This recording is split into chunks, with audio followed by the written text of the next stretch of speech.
Welcome back to another amazing segment here on GEMS podcast.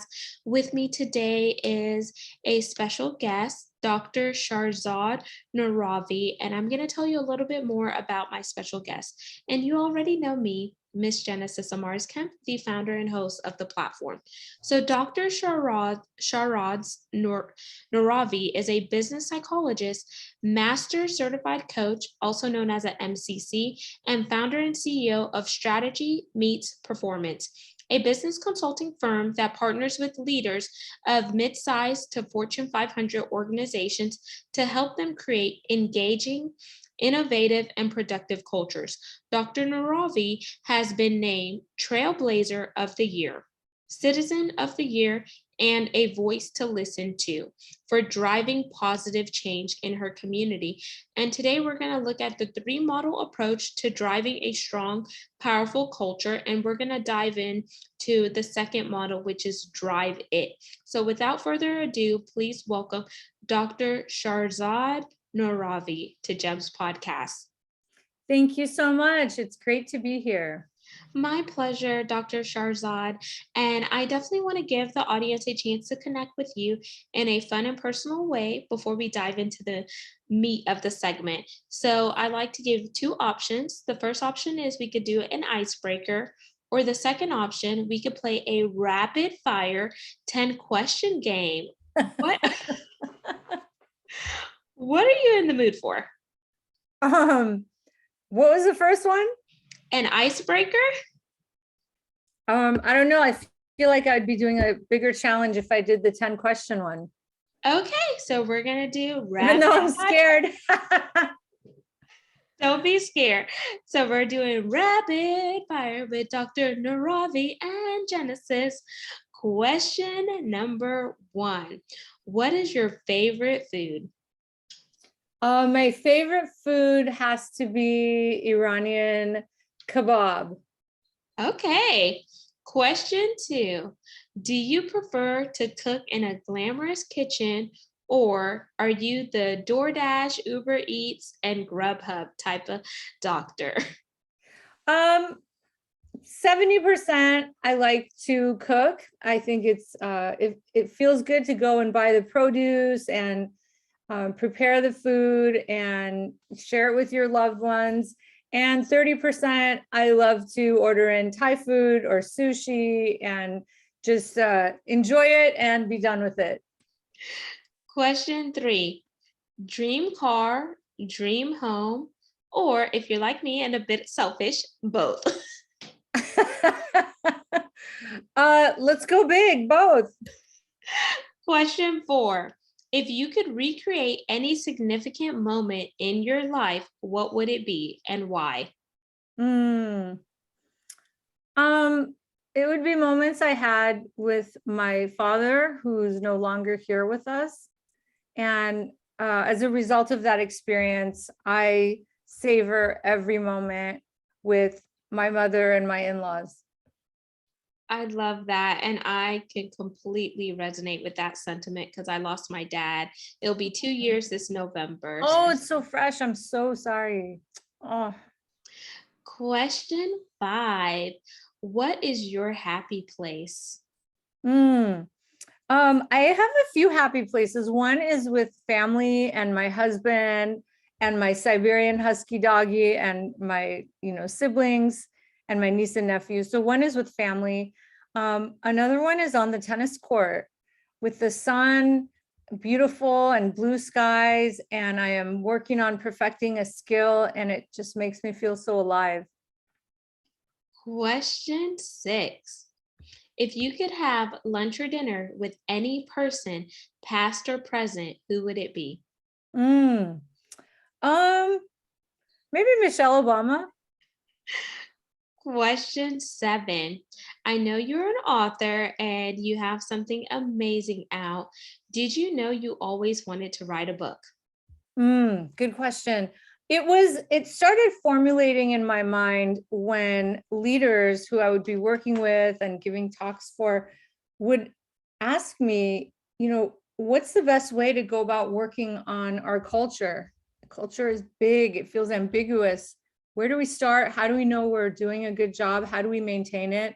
And it was over the years, as I heard these questions, that it just started formulating in my mind the outline of the book and the steps. And so there did come a point where I put pen to paper and I literally put pen to paper. I wrote a lot of the book physically, because that's how I was able to channel it, and channel my creativity. But yeah, it was through a series of conversations that I knew that's what I had to do next.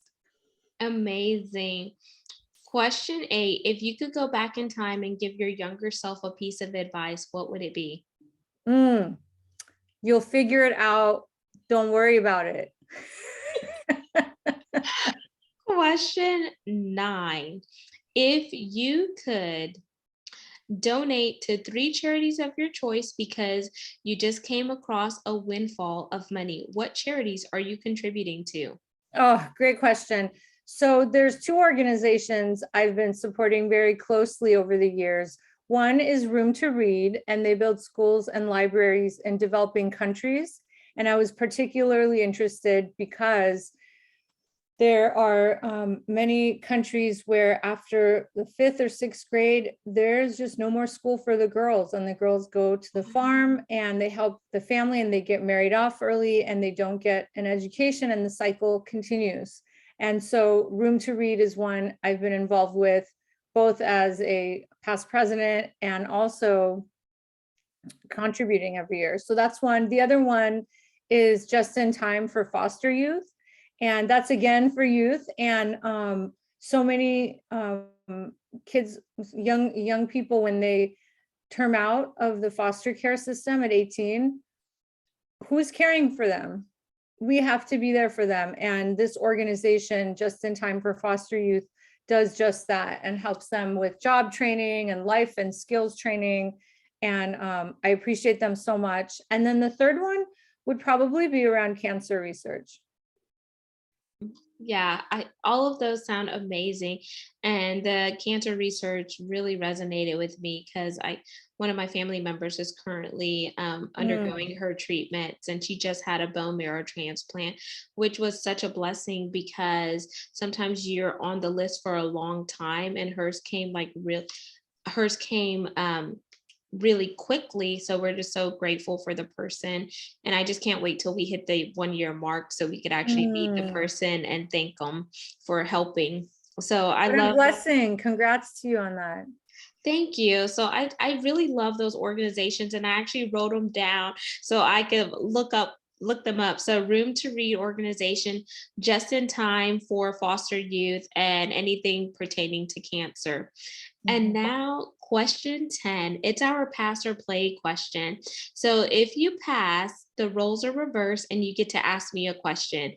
If you choose to play, I ask one last question to wrap up rapid fire. So do you want to pass or play? Oh, I'll play. Okie dokie. I thought I would get the question and then decide. So I see your book is in the background. You just had a book launch, and I just love the color and the pop that you have on your book cover. So what was the inspiration behind the cover art? Oh, thank you for asking that. So my logo is a tree with deep roots. And one of the things I've shared with clients over the years when they share situations where they feel nervous or unsettled or not sure of their next step is how can we get grounded and rooted in our strength and at the same time keep growing.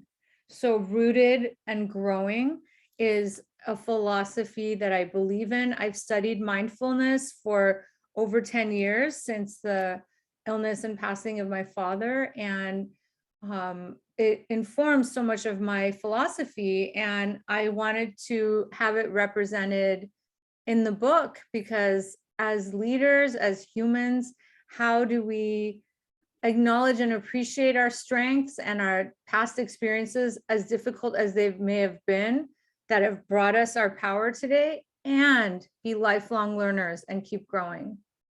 Amazing. And thank you for sharing that. And I was really intentional in looking at the cover of your book because I see that the leaves on the trees are actually handprints. And when I think about your hand, each one of us has a different fingerprint, and it's because we're unique and we're authentic. And it's like with our hand, we can make imprints, but out of the imprints we're making, how are we impacting and changing the world? Because each one of us has something Mhm. inside of us to be a world changer. And that's the power of knowing who you are and not whose you are. So I was just Ah. really looking at the tree and just the roots and just everything. And then when I got in closer, I was like, wow, those are handprints and they look like the handprints of kids. And I love color and I think it's just so magical. Well, you get it and you get me. I see as part of the hands a symbol that we can bring our unique voice to every situation that we are in. Oftentimes we don't speak up, and we can. We may not get the outcome we want, and that's not what it's about. It's about expressing ourselves. And I feel like when it comes to culture, every person should share their voice.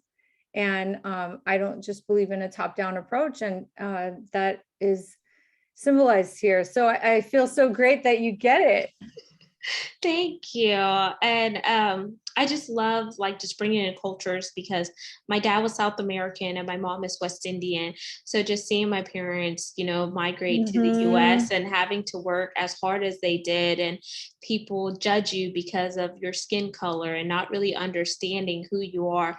Or if you speak another language, they ask, why did you come to this country? But is this country yours to own? And there's just so many things that just make me so flabbergasted, and just having to deal with what I went through working in corporate for 15 years, and 12 of those were in oil and gas and energy. And I feel like we each deserve a rightful place to be here. And you're not the one to single out an individual because they're different or they came from somewhere else.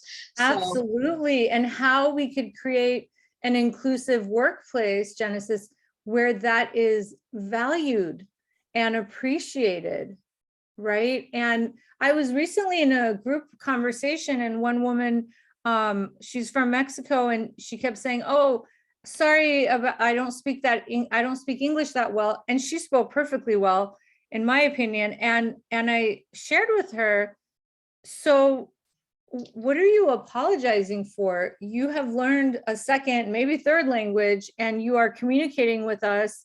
There's no reason to apologize for who you are and what you're expressing. And I think we really need to welcome that among everyone from different cultures and genders and backgrounds and ethnicities. That's something to be celebrated. And should we observe that it's not, and like you said, if people are putting someone down because of who they are, we need to speak up. absolutely. And that is a great way to segue into your drive it model, which is part of that three model approach to really driving a strong, powerful culture. Because I think each one of us needs to really become who we were created to be. Yes, Because if not, we're going to get left behind, or our dreams and visions are going to end up in the graveyard. And I know that sounds morbid, but that's what happens. Because if you think about all the lives that are no longer here with us, how many of them actually ignited their dreams and truly walked out their purpose? So I know you're going to share some great content with us. So I'm turning it over to you to really break down that drive it model. And y'all, we're in for a treat because we're doing something different this go around. We're actually going to have a screen share where Dr. Nooravi is going to share her content with us. and we're doing it ever so gently. It will not impact the video. um, and if you want to make sure on the second button of your video that you press, you know how there's four choices. If you press the second one, you could pull the screen bigger. Okie dokie. So So, there's hide thumbnail, there's show active speaker. Do that one, and then in the corner, you're able to drag the video and make it bigger. okay. Awesome. Awesome. Okay. So before I get into the drive it model, I just want to ground everyone in the 3 model approach that I have in my book.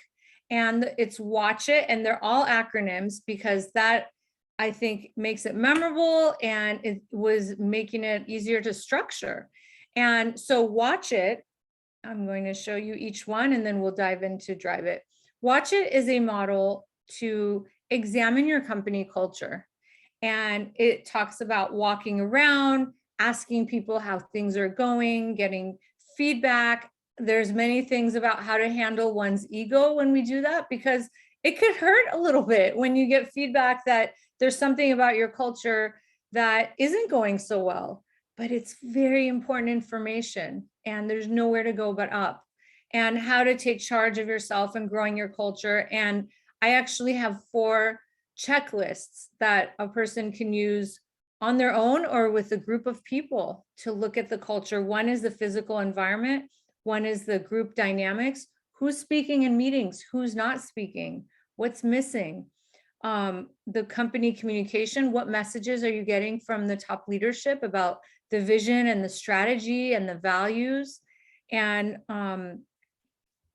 the last one includes how to look at the culture and the communication throughout. So that's the watch it model. The drive it model is a coaching model. And I'm going to specifically go into that in just a moment, because I thought, how can I create a tool where people can coach one another? You could coach yourself using this, and it produces better outcomes, right? Oftentimes leaders feel like they have to tell someone what to do, but if someone is stuck and they want to become better, maybe you can coach them and they have the answer in them. And so I'll talk about that in a moment. The last one, the walk it model, this is how to make sure your senior team is aligned. Oftentimes the CEO may say one thing and then the CFO behind the door says, no, we're not doing that, or don't worry about that. And it gets to the employees. And listen, we don't like it. Employees don't like it. We want to see alignment at the top of every organization that we're involved with, whether it's in our community or our job. And so this model helps leaders really have honest conversations with one another in the boardroom that are respectful, that they speak up and they come to decisions and they agree, even if one person says, I don't love it, but I will support you. That's really important. So those are the 3 models. And going back to the drive it model, I'm going to actually share a document which has questions. And I love how you have it set up, because it's like watch it. So you're observing it, then you're driving it, then you're walking it. So observe, drive, and then the walk it, like really taking those actionable steps is what I gathered. Yes, that was exactly my intention. And the walk it, the main thing is walk the talk. We want all of our leaders, including our family members, our parents, to walk the talk, right? And it's not what you say, it's what you do. And so I really wanted to make it very actionable. And so the drive it model has these steps, and I have sample questions. You could use these exact ones or rework them to work for your situation. The first step, determine the challenge, is asking questions of the person. Sometimes people know exactly what's bothering them. And sometimes you just feel some kind of way and you have it in the back of your mind, but you don't know what about a situation is really bothering you, or an incident happened and someone said something. You are not sure what is bugging you about it, but something is bugging you. And so this could be helping the person discover that, what would you like to be different? How are things now? What has worked, when you have dealt with this? If you had a magic wand, what would you make happen for this situation? Is there anything you need to let go of? Sometimes the answer is to just have acceptance and have surrender, because there's certain situations for a certain period of time we may not be able to change. So how can we change ourselves? It starts with you. The second step, reflecting on what making this change would mean to you, is an opportunity to dream. So let's say you got this goal. Let's say you started the business that you've always dreamed of. Let's fast forward 2 years. What's happening? What's your day-to-day life look like? Describe a perfect day. What are you doing? And when we are able to imagine something, it's almost like our brain believes it and we start attracting it to our life. This is why I encourage people to make vision boards. Have you ever made one, Genesis? Yes, I love vision boards, and you could do it the old school way with just getting a cardboard and just cutting out things out of magazine. Or now with Canva, you can make a digital a vision board and print it out. But I love how you're talking about visualization, because if you don't visualize your end, you won't know how to reverse engineer it to take steps to get there. Exactly. And see, now you've got me in the mood to do it on Canva, because my past 5 that I've done over the last 10 years have been on a, poster board, and I've collected my images and I used spray glue and then I laminated them. So I've gotten really creative with it, but it's a chance to honor that which you have and that which you want. And a lot of my clients, when we had these workshops around visioning and creating vision boards, they went home and did it with their families. And so it's a really beautiful exercise. And another thing you could do is write a letter to your future self. Well, it's a letter from your future self, like 3 years from now, telling you all the great things that are going on as you've reached your dream.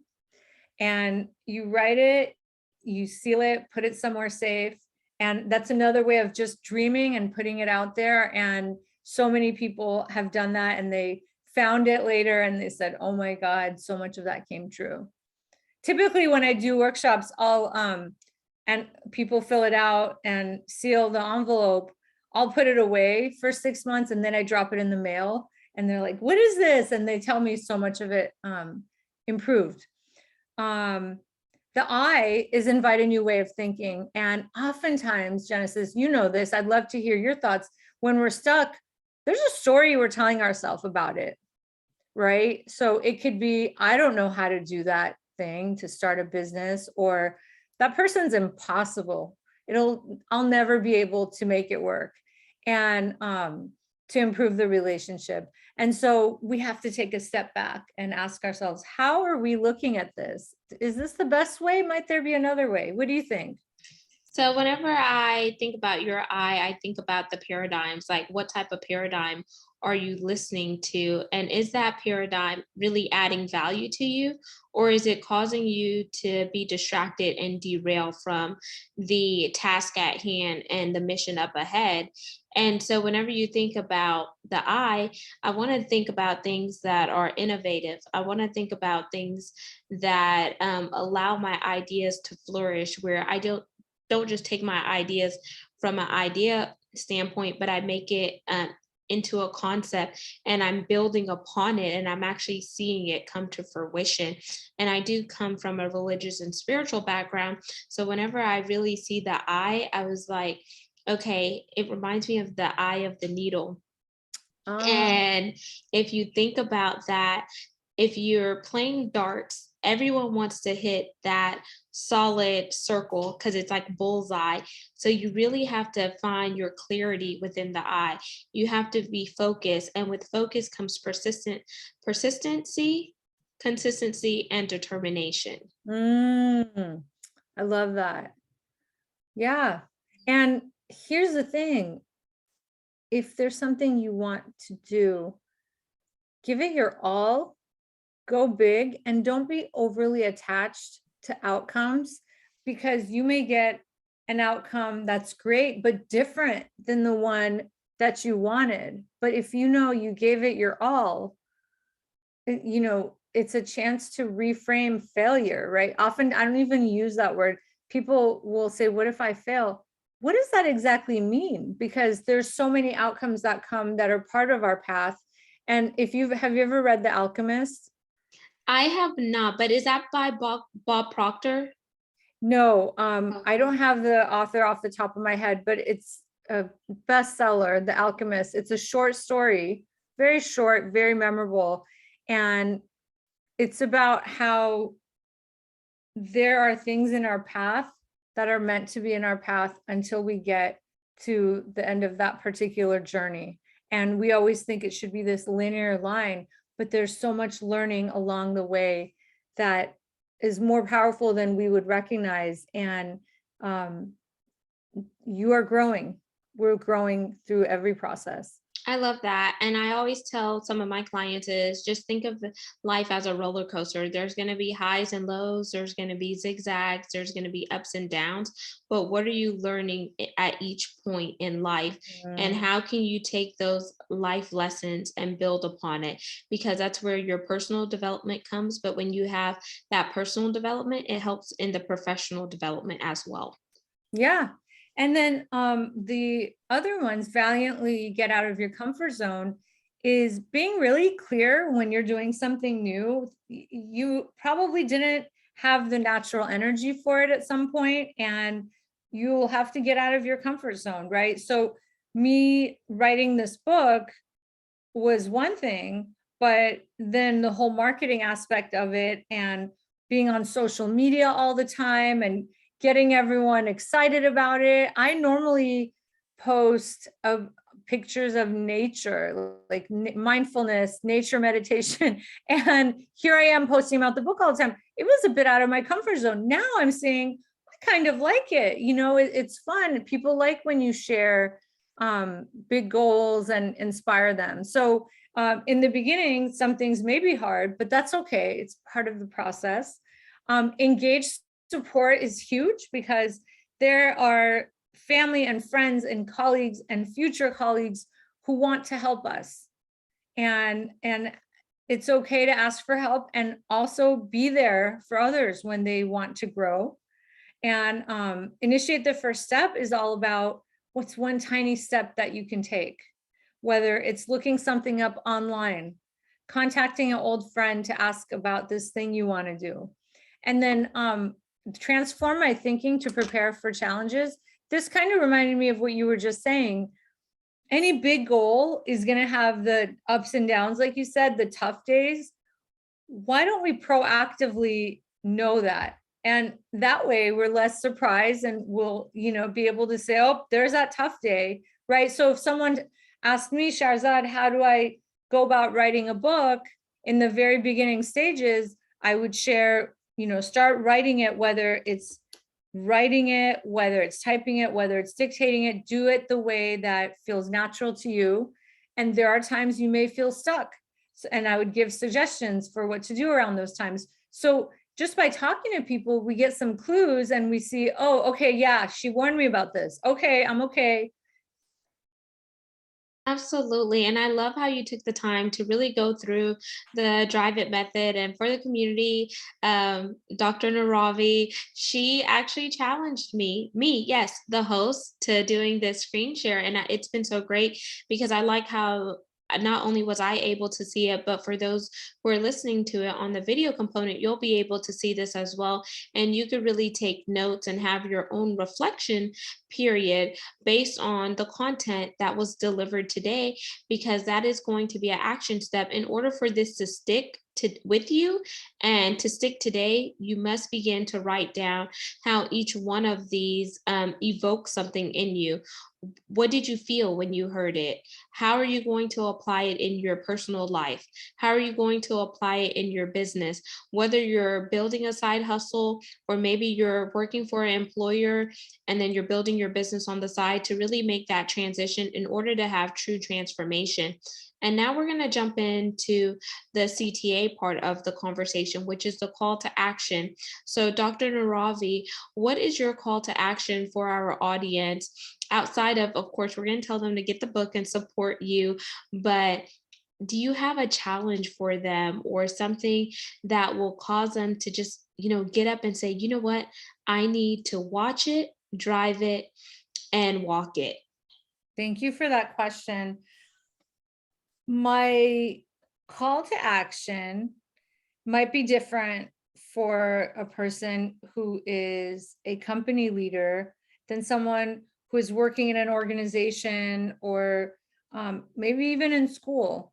And if you're working in an organization as a leader, my call to action is learn these models, the watch it, the drive it, the walk it, and see where it is happening in your organization and things are going well, and see where there might be some gaps. Have conversations with people in your company and ask them some of these questions you'll see on the checklists, and take the temperature. And you'll be, on one hand, pleasantly surprised at what you'll find. There are things people will appreciate that you don't even realize. And there may be some suggestions that you think, I didn't even realize that. That is great. And so that would be my call to action for leaders. For everyone else, think about what's next for you. Here we are in the middle of the year. And is there a project that you've been interested in? Is there something in fitness or sports you're interested in? Because I think that is so important for our mental and emotional well-being, of course, for our physical well-being, but might there be some new thing that you want to pick up? Might there be an instrument? Might there be a family member you want to spend more time with, or friends that live so far away? Maybe you talked to them a little bit during the pandemic and now it's dropped off. What's something that will give you more purpose in your life? That's the call to action, to think about that and look at the drive it model and walk yourself through it, or share it with your family member or partner or spouse or colleague and say, hey, can you coach me? Because there's this thing I have on my mind. That would be the call to action for everyone. I love it. And Dr. Nooravi, how can they connect with you via your website once again? And where do you primarily hang out on social media? Thank you. So you could contact me at apowerfulculture.com. So my company is strategymeetsperformance.com, but I think you'll remember, if you're driving and listening to this, apowerfulculture.com. And that's where you'll see my contact information and different articles. And I hang out on LinkedIn and Instagram regularly these days. Amazing. All of your contact information will be in the show notes. And Dr. Nooravi, I want to thank you so much for coming on here, challenging me, and sharing the powerful content that you did today. Audience, make sure you go grab a copy of the book and grab one for a friend that needs to submerge themselves in this information, because you may not be in a leadership spot today, but you can effectively lead from any chair, no matter where you are, because we are all created to lead in some capacity. So really focus inwardly. And once you focus inwardly, then you'll be able to materialize it externally to really show up as your authentic, true self. Make sure you like, comment, subscribe, and follow. We're on 40 plus platforms, and you can see the video content on our YouTube channel, which is at GEMS, GEMS, with Genesis Amaris Kemp on YouTube. And lastly but not least, I want to remix this and say, where would I be without my supporters? I only think about you. So if there is a topic you want to hear, let me know so I could go source that subject matter expert and bring them into the community so they could bring content that is educational, inspirational, and motivational as it fits into the core pillars. And I want to thank you for your consistent support. Because of you, we're now ranked in the top 2% globally out of 2.8 million podcasts per www.listennotes.com. So until the next episode, peace, love, and lots of blessings. Have yourself an amazing day and go take those challenges.